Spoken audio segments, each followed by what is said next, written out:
So before we get going, I had someone recommend Owen from Equestria Confidential for his One Bad Apple analysis. Regretfully, that video is 8 months old, double where the cutoff date is. But to be a good sport, I'm going to link Equestria Confidential in the description, despite it being a rival site. I originally said I'm doing 3 to 4 analysis awareness videos before I ask fans to vote on what their favorite is. That total is going to probably be 4 at this case. Seeing as how we're potentially only halfway done, if you are not mentioned, take a pill. We still have 10 to 20 spots open. The order listed does not suggest quality, nor does the fact that these 10 didn't make the first 10 suggest anything other than I ran out of room. Oh, I didn't state this before, but in the comments in the future, please try to limit yourself to 1 suggestion per person. I'm still thinking how I'm going to do the voting, but that's still some ways off. As always, I appreciate your comments and your support, as well as your views. That said, I'm more likely to take your suggestion if you give me a sign that you watched the video. You know, by not suggesting someone that's already been included. Please don't be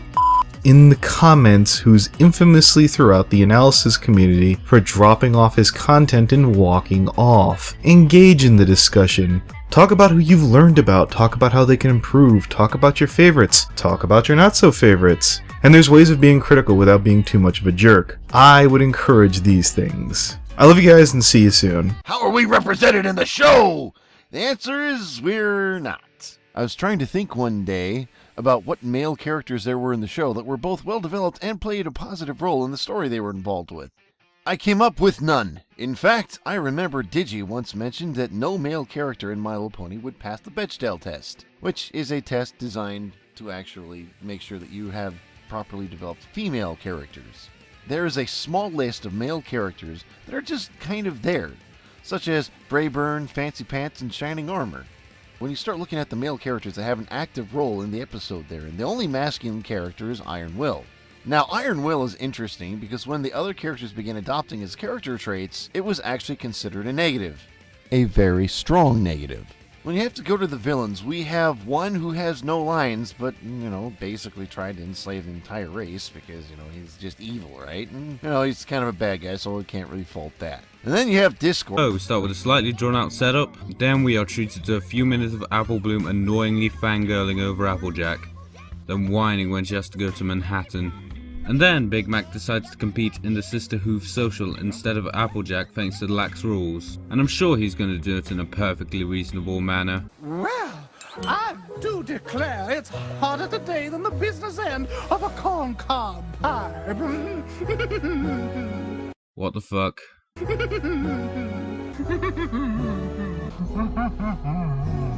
What the actual fuck? I think it's about time to break out the alcohol. So, there's Big Mac cross-dressing. There you go, all 1 people who wanted to see that. Oh my! Did they really have so little story ideas that they had to resort to this? And why does Big Mac immediately resort to an embarrassing disguise and not try and enter? Depending on a few factors, such as who they're grouped with and what the context is of the episode. If we look at species-wise, we have the more exuberant Pinkie Pie and AJ, who's more down to earth. Rarity tends to be more of a drama queen,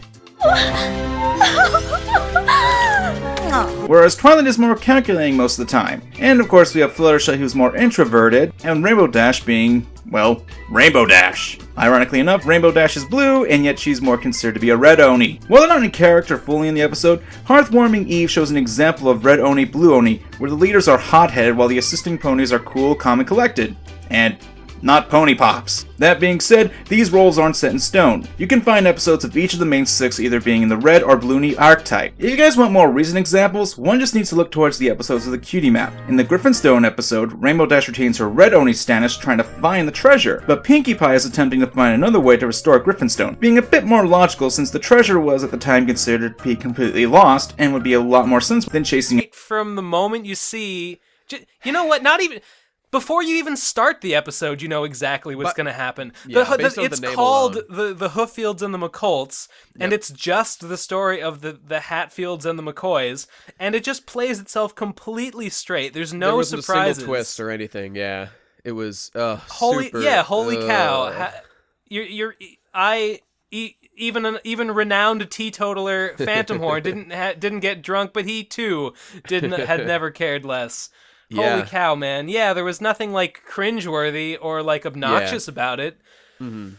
But it was kind of like Rarity Investigates in that the story. It was exactly like that. The story just plays itself out so straightforwardly and so predictably. Let me tell you, next time Joanna and Christine are lined up for an episode, hold on to your hats, folks. That's gonna be a doozy. Yeah. Now, Brotherhoof Social and Do Princess's Dream of Magic Ship indicate that Big Macintosh is having some transgender tendencies. Personally, I'd say no. Big Macintosh always seemed to me to be a character who's content with where they currently are and what their lives are like. The fact his vocabulary is mostly yaps and nopes is because he really doesn't need to say more to express his thoughts. And the fact he speaks so much more as Orchard Blossom is because that's the character he's playing, and not in his form of personal liberation, if you like to call it that.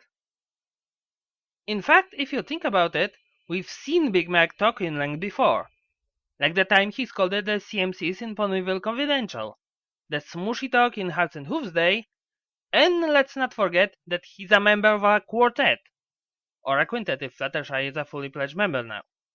The common link between all of these situations, whether they were for comical reasons or half-assed callback to Rarity Takes Manhattan, and I hated it. Philly Vanilli did a half-assed callback to Bridal Gossip, and I loved it. Make New Friends But Keep Discord had inconsistent continuity that erased 2 bad episodes from the canon, and I still hated it. Brotherhoof Social has inconsistent continuity that conflicts with another bad episode, and I loved it. So I made a rule for myself. When it comes to MLP, if it's a good episode despite the continuity errors, I just ignore them. And if it's bad despite the continuity errors, fuck it, pile on, nobody cares anyway, right? I was about to say something along the lines of, it makes a lot of sense that Apple Bloom is getting really into the Sisterhood Social this time around because she missed it last year because of Sweetie Belle. Even though in reality it was more like 4 years ago because of 100 moons passed in between the pilot and Apple Family reunion. But then you end up with like the last episode where it seemed a lot like Rarity was the one who reminded Apple shy. For her, going to a party really isn't all that difficult, she just sees it as a waste of time because there are more important things to worry about. But for Moondancer, going to that party took everything she had, and when one of her most important friends didn't show up,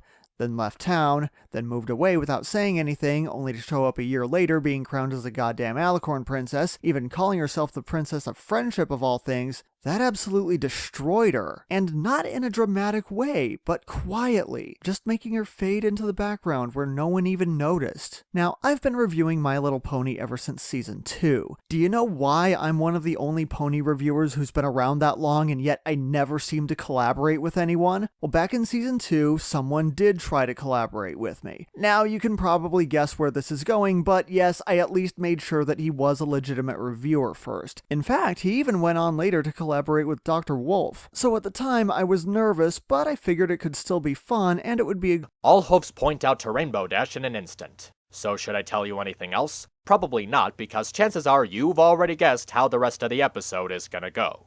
So let's start with the main flaw with the episode. Its pacing is not really good. Take, for example, all the time spent in Canterlot Boutique in the first act. So much time is spent on exposition, and slow-moving exposition at that it takes up too much of the act. In fact, it wasn't even needed. We could have easily started the episode at the banquet, which would have given more time to set up the episode in a more interesting way. On top of that, Dash is accused of Spitfire's disappearance in an instant, and the act just ends there. Then in the second act, several of the scenes go on for too long because they fill time by either saying uninteresting dialogue or jokes that don't add anything to the episode's narrative. We all know that an episode is usually 20 minutes long, but if an element of the episode is given too much attention, it makes the scenes feel slow.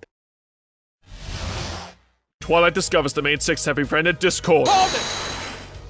You know, ever since Discord's reformation, I've been curious about how his attitude and personality would mesh with the main six and Equestria in general. So far, he's had a really good balance of being a fun trickster, but still has adequate room for growth as he slowly acclimates his maturity, learning how to be a better friend. So Twilight yet again is reshelving her books. Twilight, I think you need to see a professional. Also, this whole obsession with her constantly reorganize her books just feels played out by this point. I know we've established she's done this multiple times, but you can only repeat that stigma so many times, even if this episode's rather is relatively new. 3 days later. Oh man, what is that thing? Twilight finds her friends are incredibly charming with Discord, apparently after he and the girls had the greatest weekend ever, filled with hilarity and puns. As a fan of puns, for the most part, they handle these quote-unquote joke deliveries well, as the show itself is self-aware and is deliberately screwing with the audience, with the obviously lame puns. Twilight is suspicious despite her friend's reassurance and is determined to study the occurrences of this event, even believing they are under his control. We're all like that, you know, that is, unfortunately, it's just a human thing that we do. That's one of the reasons why drama tends to spread, because everyone's a gossip demon. But if you're referring to me specifically about this, then I just want to clarify is that it's never my intention to spread drama. It's one of the reasons why when the animated James stuff was getting a little bit drama-esque, I was just like, nope, and I just walked away from that, because it got to the point where I'm like, there's nothing to learn here except the perpetuation of drama, which I'm not here to do. My purpose in these videos is not to bring the drama and argue and get all controversial. My purpose here is to provide a bit of a comfort zone to the bronies who feel attacked by the anti-fandom. Because a lot of bronies, MLP and the fandom is their escape. And when that escape is under attack, they don't have anywhere else to escape to, which is why they get so defensive and so het up over such a seemingly trivial matter. You know, now for some